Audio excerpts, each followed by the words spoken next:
Terdapat 3 topik bahasan yang akan saya jelaskan pada video kali ini, yaitu yang pertama, apa itu biologi molekuler, yang kedua, perbedaan DNA dan RNA, yang ketiga yaitu proses dogma sentra pada biologi molekuler. Biologi molekuler pertama kali dikenalkan oleh William Asbury pada tahun 1945, yang pada dasarnya mempelajari tentang organisasi jasa hidup atau organisme. Ruang lingkup biologi molekuler sendiri memiliki 2 kelompok, yaitu organisasi seluler yang terbentuk atau tersusun dari satuan atau unit sel, misalkan tumbuhan, hewan, manusia, bakteri, dan jamur. Yang kedua yaitu organisasi non-seluler yang tidak memiliki kelengkapan seperti sitoplasma, organel, sehingga tidak dapat membelah diri, misalkan bakteriofag dan virus. Poin yang kedua yaitu perbedaan DNA dan RNA. DNA di dalam sebuah sel adalah sebagai materi genetik, yang artinya DNA menyimpan zat biru bagi segala aktivitas sel. Sedangkan RNA dalam sentral dogma menjadi perantara antara informasi yang dibawa DNA dan ekspresi fenotipik yang diwujudkan dalam bentuk protein. Dapat kita lihat pada tabel di samping. Perbedaan pada DNA yaitu mempunyai punggung tersusun atas deoksiribosa, sedangkan pada RNA punggung tersusun atas ribosa. Yang kedua yaitu rantai nukleotida. Pada DNA memiliki double helix, sedangkan pada RNA memiliki single helix. Yang ketiga yaitu DNA memiliki basa nitrogen adenin, guanin, sitosin, dan timin, sedangkan pada RNA memiliki basa nitrogen yaitu adenin, guanin, sitosin, dan uracil.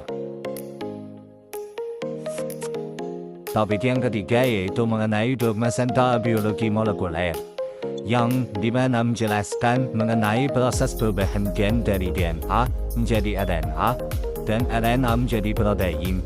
Dogma ini menjelaskan bagaimana proses pembacaan materi genetik menjadi protein yang berperan di setiap tahap metabolisme di dalam tubuh suatu organisme. Sentral dogma pada prosesnya dimulai dari DNA yang merupakan pusat informasi genetik yang ada dalam tubuh makhluk hidup. DNA sendiri melakukan perbanyakan atau fotokopi yang berfungsi sebagai pertumbuhan, aspirasi, dan lain-lain. Proses fotokopi DNA ini disebut dengan replikasi DNA. Meskipun DNA berisikan semua informasi, akan tetapi tidak semua informasi dipakai sekaligus, sehingga hanya mengambil data yang diperlukan saja dari DNA sesuai oleh pesan atau sinyal yang diperoleh oleh sel. Komponen replikasi DNA yaitu terdapat DNA template, molekul deoksiribonukleotida, enzim DNA polimerase, enzim primase, enzim helikase, protein SSB yang menstabilkan bayan DNA yang sudah terbuka, dan enzim DNA ligase. Informasi pada DNA ditranskripsikan ke mRNA yang berlangsung di dalam inti sel atau di dalam matriks mitokondria dan plasida. Pada intron dan ekson sama-sama ditranskripsikan. Intron menjadi sekuen DNA yang tidak mengkode asam amino, sedangkan ekson menjadi sekuen DNA yang mengkode asam amino. Molekul RNA yang disintesis dalam proses transkripsi yaitu mRNA atau messenger RNA, rRNA atau ribosoma RNA, dan tRNA atau transfer RNA. Dapat dilihat pada gambar di samping. Transkripsian RNA terdapat 3 tahap. Yang pertama yaitu pengikapan dan inisiasi. Ketika enzim RNA polimerase mengenal promoter pada utas dan DNA kemudian mengikatnya. Pengenalan daerah promotor dibantu oleh faktor sigma, dan ketika inisiasi transkripsi dimulai, faktor sigma sendiri lepas dari RNA polimerase. Yang kedua yaitu tahap pemanjangan, yang dimana RNA polimerase bergerak sepanjang utas tunggal DNA untuk mensintesis mRNA yang merupakan komplementer utas DNA dengan arah 5 aksen ke 3 aksen. Yang ketiga yaitu tahap terminasi, ketika RNA polimerase mencapai sekuen tertentu dari DNA atau bisa disebut transcription terminator, terbentuk hairpin loop yang menyebabkan RNA polimerase dan mRNA terlepas dari DNA. mRNA yang matang menemukan jalannya ke ribosom, tempat dia diterjemahkan.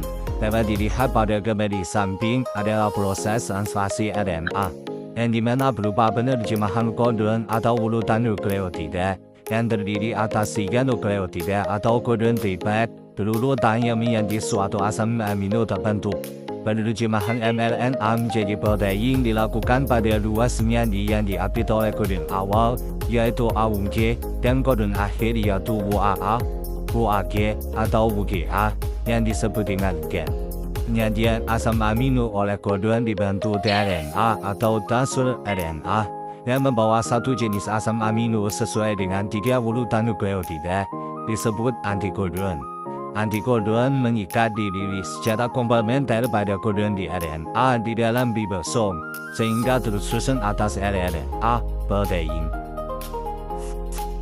Pada dogma santal biologi molekuler, terdapat perbedaan proses di dalam sel prokaryotik dan sel eukaryotik.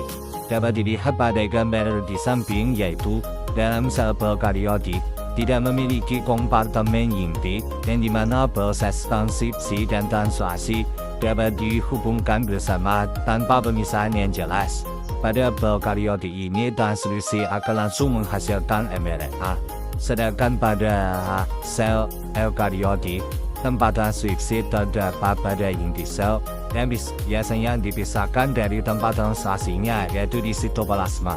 Sehingga mRNA harus diangkut terbuat dari inti ke dalam sitoplasma, di mana mRNA dapat diikat oleh ribosom. Pada eukaryotik, transkripsi menghasilkan pmRNA, yang hal ini karena hasil transkripsi eukaryotik mengandung segmen yang tidak mengkode apapun, yang disebut intron, dan segmen yang mengkode asam amino yang disebut ekson.